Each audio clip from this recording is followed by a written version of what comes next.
El aire olía a tierra mojada y a flores que no conocía, una mezcla densa y dulce que debería haber sido embriagadora. Pero cada bocanada era hueca, como si mis pulmones se negaran a aceptar la belleza que me rodeaba. El valle se extendía bajo mis pies, un tapiz de un verde imposible, salpicado por el ocre de los templos antiguos. Era la postal perfecta, la imagen que había soñado durante años mientras miraba por la ventana de una oficina gris. Había llegado, estaba aquí, y nunca me había sentido tan vacío. Tenía un mapa desplegado sobre las rodillas, pero las líneas y los nombres no significaban nada.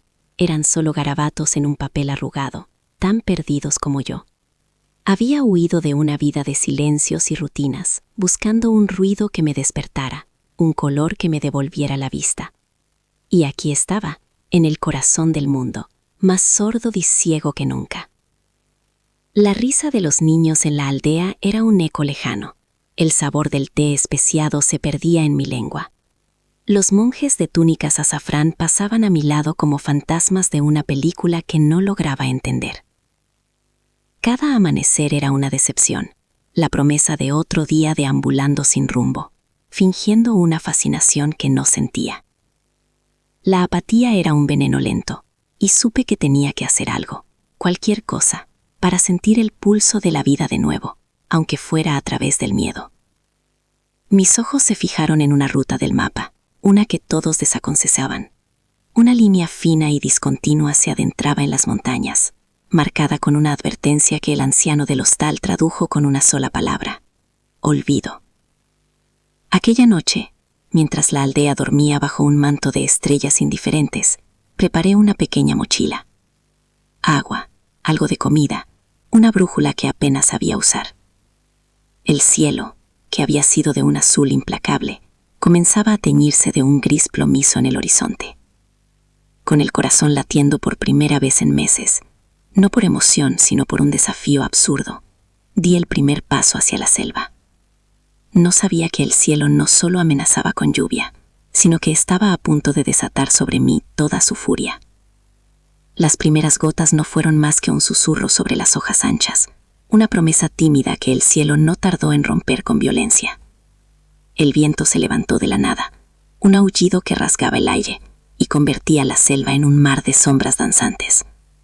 La oscuridad se hizo total, rota solo por el parpadeo de los relámpagos, que revelaban un mundo enloquecido. Ya no caminaba, luchaba contra una fuerza invisible que me empujaba hacia atrás. El sendero se convirtió en un arroyo de lodo espeso, y la apatía que me había impulsado hasta allí fue barrida por una emoción nueva y eléctrica: el miedo puro. El mundo se disolvió en agua y ruido. Un estruendo sordo, profundo, vibró bajo mis pies, un sonido que no venía del cielo, sino de las entrañas de la tierra. La montaña entera pareció exhalar un suspiro mortal. La tierra cedió, no como una advertencia, sino como una traición absoluta.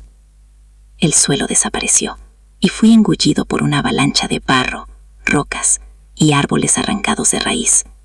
Fui un muñeco de trapo en manos de un gigante enfurecido, golpeado, arrastrado, ahogado.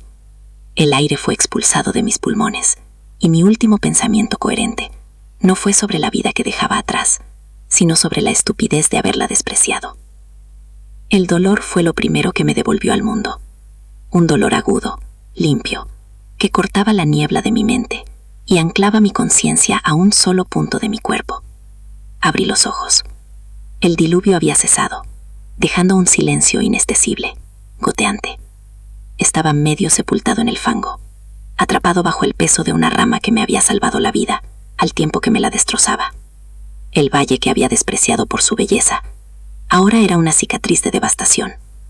El camino del olvido me había llevado justo a su puerta. Y en ese instante, en medio de la nada, con el cuerpo roto y el alma desnuda, lo entendí. No había venido a encontrarme, había venido a perderme. Y casi lo había conseguido. Pero ahora, por primera vez, no quería perderme. Quería vivir. Intenté moverme. Un grito ahogado escapó de mis labios al sentir el hueso de mi pierna protestar con un crujido nauseabundo. Estaba solo, roto, y la selva, ahora en silencio, me observaba con una paciencia infinita, esperando mi siguiente movimiento. El dolor era un ancla, la única cosa real en un mundo deshecho. Cada latido de mi corazón enviaba una oleada de fuego desde mi pierna, recordándome que seguía vivo. La apatía se había evaporado, reemplazada por un instinto crudo y animal. Ya no era un espectador de mi vida, era un combatiente. Mi primer enemigo era una rama de árbol, un salvador que se había convertido en mi carcelero.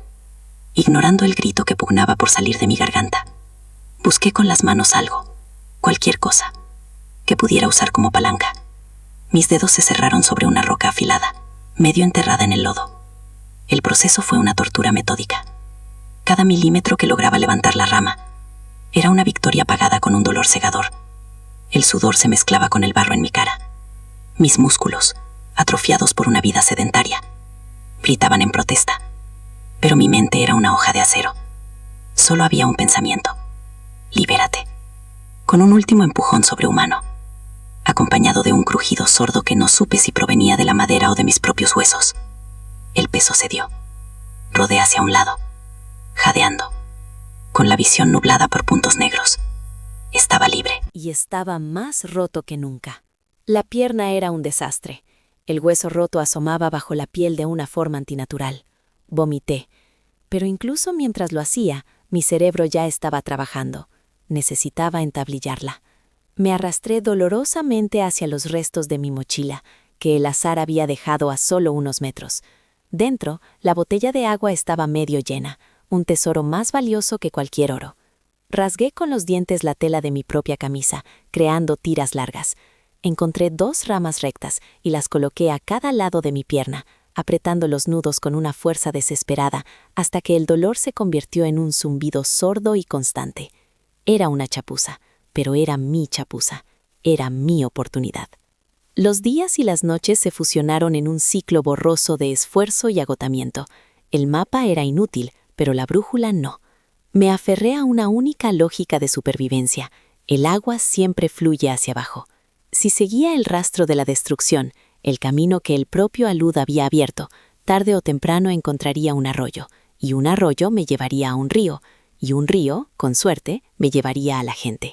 Dejé de ser un hombre que caminaba, me convertí en una criatura que se arrastraba. Mi mundo se redujo al metro de tierra que tenía delante. Aprendí a leer el terreno, a distinguir la roca firme del barro traicionero.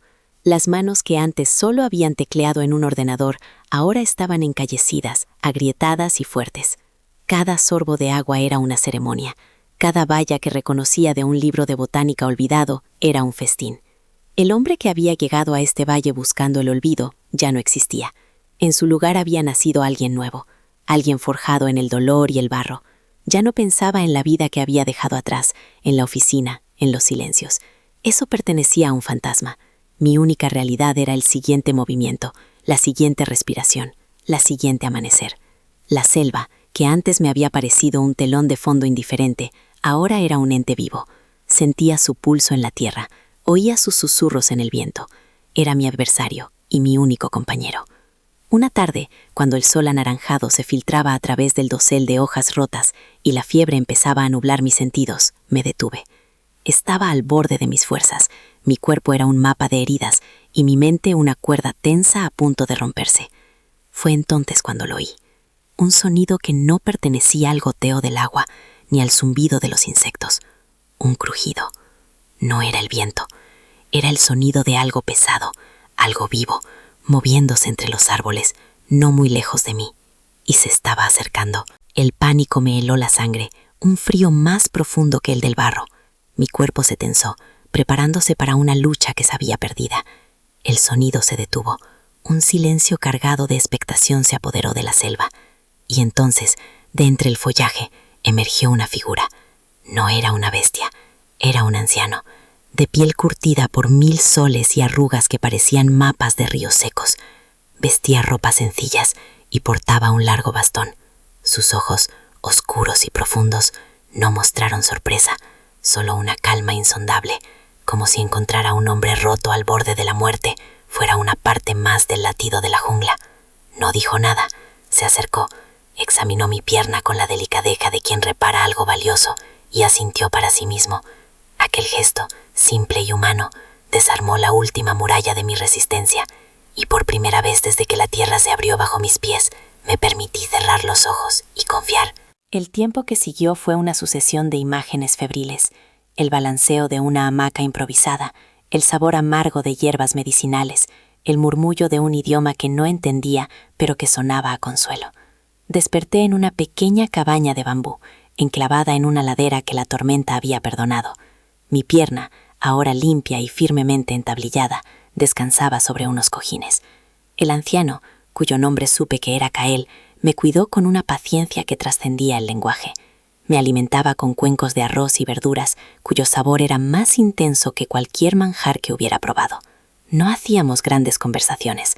Nuestra comunicación se basaba en gestos, en sonrisas, en la silenciosa comprensión de que la vida, en su forma más pura, no necesita palabras.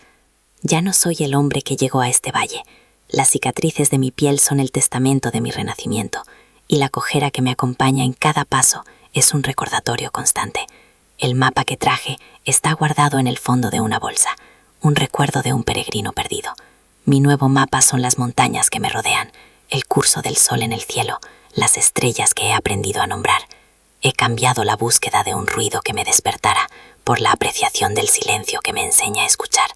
El vacío que sentía se ha llenado, no con emociones extremas, sino con la serena gratitud de cada respiración, del agua fresca, del calor del fuego por la noche. Cael me enseñó que la selva no es un enemigo a conquistar, sino un maestro que te despoja de todo lo que no eres para mostrarte quién eres en realidad. Vine aquí buscando un lugar exótico donde perderme, huyendo de una vida que me parecía una jaula, y encontré algo mucho más grande. Descubrí que el viaje más importante no se mide en kilómetros recorridos sobre un mapa, sino en la distancia que uno es capaz de viajar hacia el interior de su propio abismo. No vinimos a este mundo a ser meros espectadores de su belleza, sino a convertirnos en supervivientes de nuestras propias tormentas. Es en la lucha, en el barro, con los huesos rotos y el alma al descubierto, donde encontramos la única pieza que siempre nos faltó, la prueba irrefutable de nuestra propia e inquebrantable fuerza para vivir.